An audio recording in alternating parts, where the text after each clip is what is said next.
Chicos, ¿cómo andan? Bueno, vamos a arrancar con esta clase que es cortita de muñeca para completar lo que era codo y muñeca. Bueno, como siempre, repasar un poquitito los principales métodos son ecografía y resonancia magnética, la muñeca, todo lo que es la cuestión funcional, la tomografía y la placa para el compromiso óseo siempre son la primera elección. En la muñeca los tres planos, en T1, sobre todo T1 y STIR, son los más importantes. A veces se hacen alguna secuencia de cartílago, tipo de gradiente, o también se puede hacer T2, pero en los tres planos, digamos, sobre todo coronal y axial, son los más importantes. Vamos a empezar con las tendinopatías. ¿Sí? La tendinopatía es la patología más frecuente de la muñeca y la mano en general en incidencia. Se asocian a sobrecarga y a enfermedades autoinmunes también, pueden ser traumáticas. Pero bueno, un hallazgo positivo podemos ver es el incremento de líquido en la vaina, tanto de los tendones extensores como flexores y otros tendones especiales. Y después la tendinosis, que es la heterogeneidad fibrilar del tendón. En la tendinopatía podemos saber engrosamiento tendinoso, cambio de la estructura, y puede haber ruptura asociada. También puede haber ruptura, como dijimos, en un evento traumático agudo. Una tendinopatía inflamatoria, por ejemplo, podemos tener Doppler positivo, que es algo que vamos a ver en algunos casos de actividad. Fíjense cómo tenemos aumento de líquido acá en la vaina de los tendones extensores del segundo compartimiento, con una leve heterogeneidad de la señal del líquido, o sea, es heterogéneo, no es líquido puro. Acá también tenemos un poquito de engrosamiento sinovial o de un líquido un poco más espeso que nos hace pensar tanto en una tendinopatía crónica como una tendinopatía inflamatoria, por ejemplo, una artritis reumatoidea. Fíjense acá, tenemos otra tendinopatía del flexor cubital y miren cómo lo vemos en ecografía con el aumento de líquido en la vaina. En este caso tiene Doppler positivo, por lo tanto podemos sospechar que hay un componente inflamatorio. Pero básicamente en la tendinopatía entonces vamos a ver el engrosamiento del tendón, cambio de la estructura habitual, tanto en resonancia como en ecografía, y podemos ver también el aumento del líquido o el engrosamiento sinovial. La tendinopatía más frecuente es la tendinopatía de Quervain. La tendinopatía de Quervain es la tendinopatía del primer compartimento extensor. Fíjense, los compartimentos extensores van de afuera para adentro. Este es el primero. Se da por sobreuso repetitivo. Es un dolor esteroideo radial, aumenta con los movimientos amplios y duele para sostener elementos. En general se da en personas que hacen movimientos repetitivos, por ejemplo, en oficinas, y de pronación y supinación de la muñeca. Entonces, primer compartimento extensor de la muñeca, tendinopatía de Quervain. Fíjense cómo tenemos los tendones, el extensor largo y el abductor. Fíjense cómo se ven heterogéneos con señal heterogénea alrededor. Este es un T1. Fíjense cómo vemos el aumento de líquido en la vaina en la secuencia con supresión grasa. ¿Sí? Se ve muy, muy heterogéneo y la clínica es bien característica.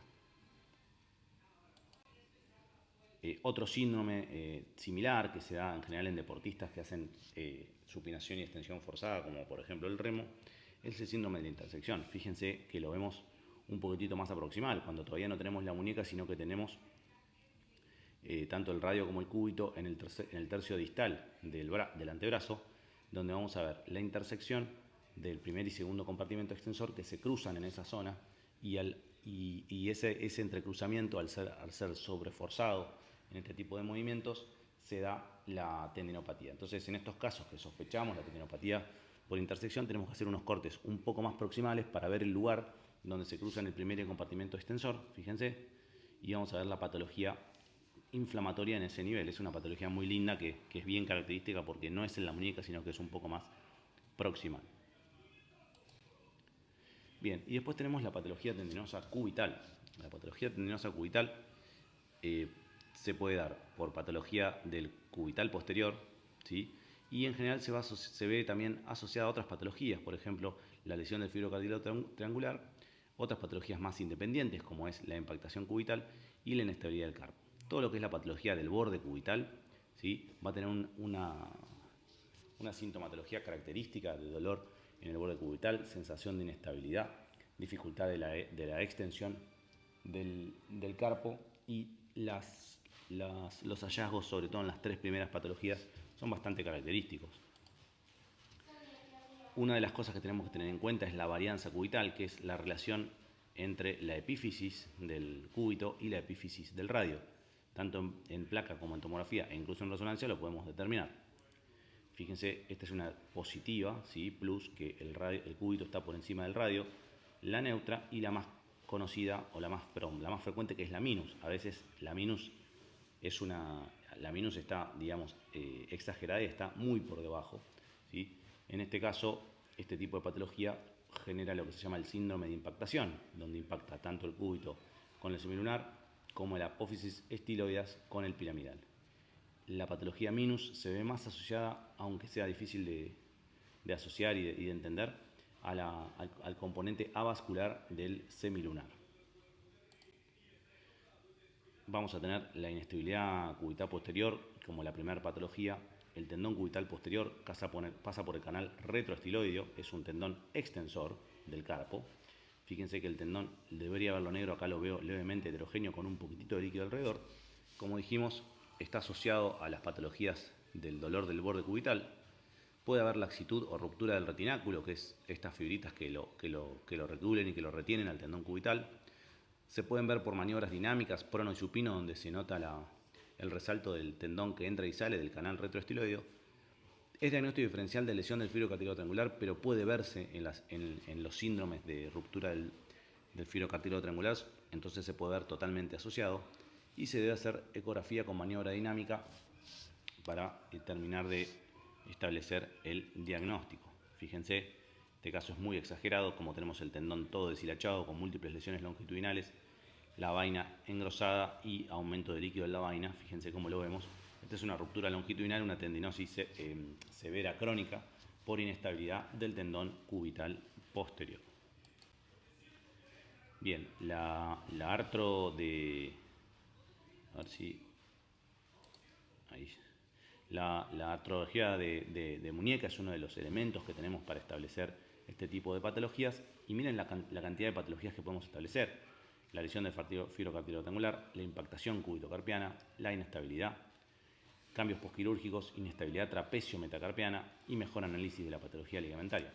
Los chicos ya han hecho conmigo, ya lo conocen, pero en general primero se pone contraste intraarticular en la articulación radio-cubital para establecer si el líquido se queda en esta zona, por debajo del fibro cartílago triangular, o si pasa al espacio articular cúbito-carpiano. Si pasa, quiere decir que están rotas algunas de las fibras del fibro cartílago triangular, en especial las radiales. La segunda inyección es en esta zona, en la articulación radiocarpiana, para ver si el líquido pasa al espacio mediocarpiano. Si pasa al espacio mediocarpiano, los ligamentos que pueden estar rotos son tanto el luno piramidal, que es este, como el escafo semilunar, que es este, ¿sí? En estos casos tenemos la sospecha de inestabilidad de la primera hilera de huesos del carpo. Y por último, yo no la uso casi nunca, es la inyección en el espacio mediocarpiano para ver otro tipo de patología ligamentaria. Fíjense, el fibro cartílago triangular tiene básicamente tres inserciones, que son las fibras radiales, las fibras estiloideas y las fibras foveales. Esta es la fobia foveales.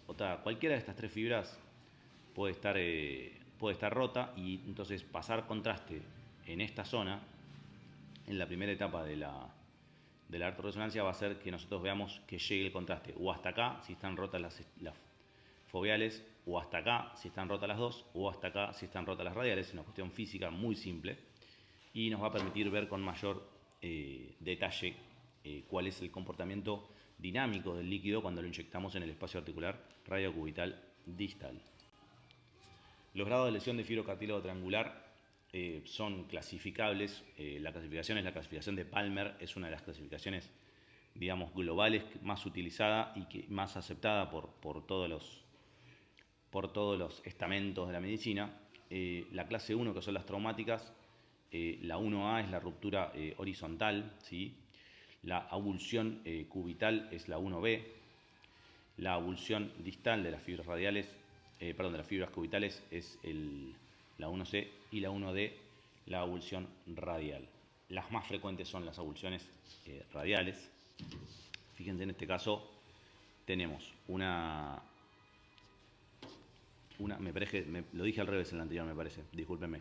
Más allá de la clasificación, fíjense, en este caso tenemos una ruptura acá de las fibras radiales. Yo no la uso la clasificación cuando la puedo describir bien y cuando no me la piden, pero en este caso, a ver, es muy clara la ruptura de las fibras radiales, fíjense, donde tenemos el pase del contraste a esta zona, ¿sí?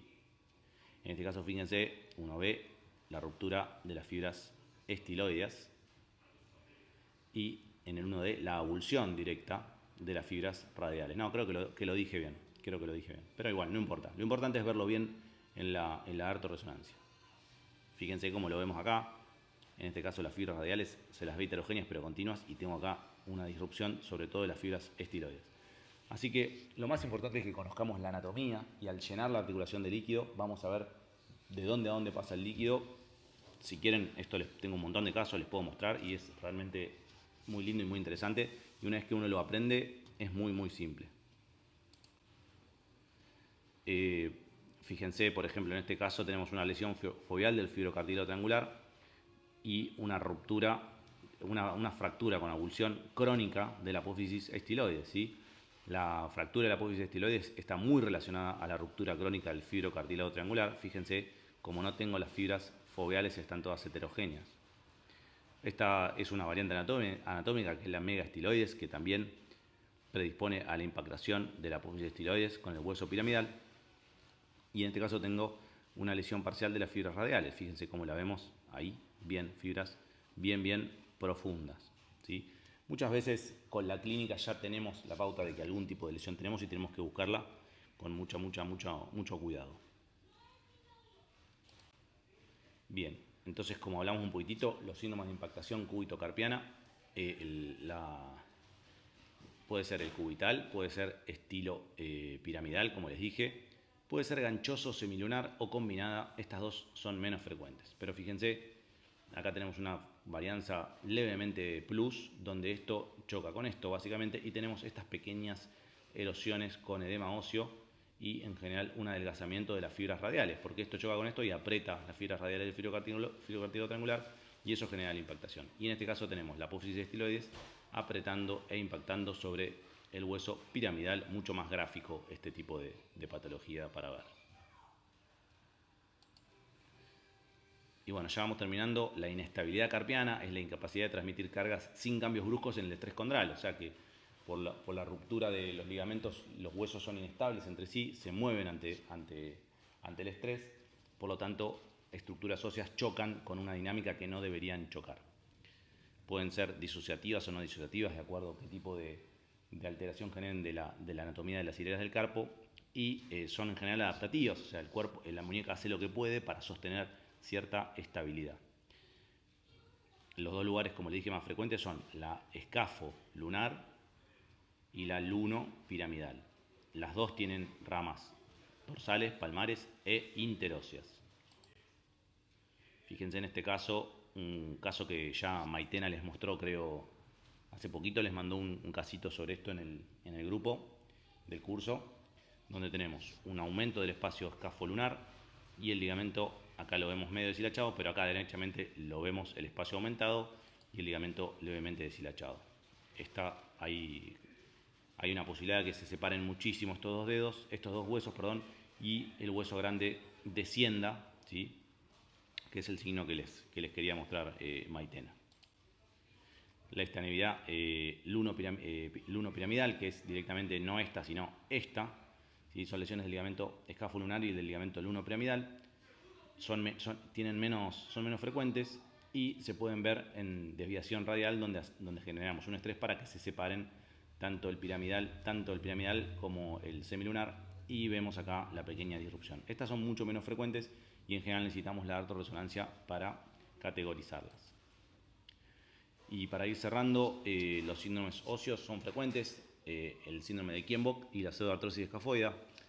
Esto tenemos muchísimos casos. Fíjense, a la larga, cuando tenemos ruptura de las lesiones de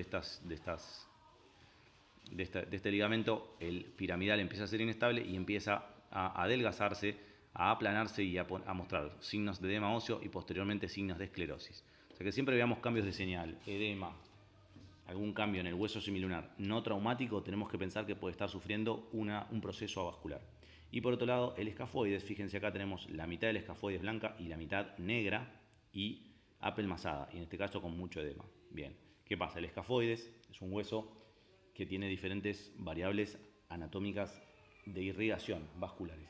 Entonces, cuando tenemos algún tipo de fractura, puede ser que afecte una rama general del hueso y quede solo una rama para uno de los dos fragmentos. Por lo tanto, existe la posibilidad de que si la arteria se divide dentro del hueso, una fractura directamente cierre, digamos, la irrigación distal del hueso y ese pedacito de hueso se necrose. Si la arteria se divide antes, aunque exista la fractura, no se va a necrosar. Otra opción que tenemos en el hueso escafoides es que se genere la pseudoartrosis, o sea, que no se fusione, que no se consolide la fractura, pero en ese caso vamos a tener dos huesitos separados, pero normales, como este. En este caso, fíjense, este fragmento lo hemos aplanado de baja señal en T1 con signos de edema. Entonces, en este caso, luego de la fractura, la irrigación de este hueso quedó anulada y se generó la necrosis escafoidea. Así que recuerden, necrosis escafoides, postraumática y enfermedad de Kienbock, no siempre postraumática, por impactación o por inestabilidad, son las dos necrosis de muñeca más frecuentes. Chicos, esta es la patología básica, este es el 80-90% de la patología de la muñeca. Hay muchísimos casos. La realidad es que hay, como les dije, con el codo hay que mirar y determinar qué es normal y qué no, y recién ahí vamos a empezar a encontrarnos con la patología. Así que bueno, nos vemos esta semana con el práctico. Cualquier cosita me avisan y véanlo con detenimiento.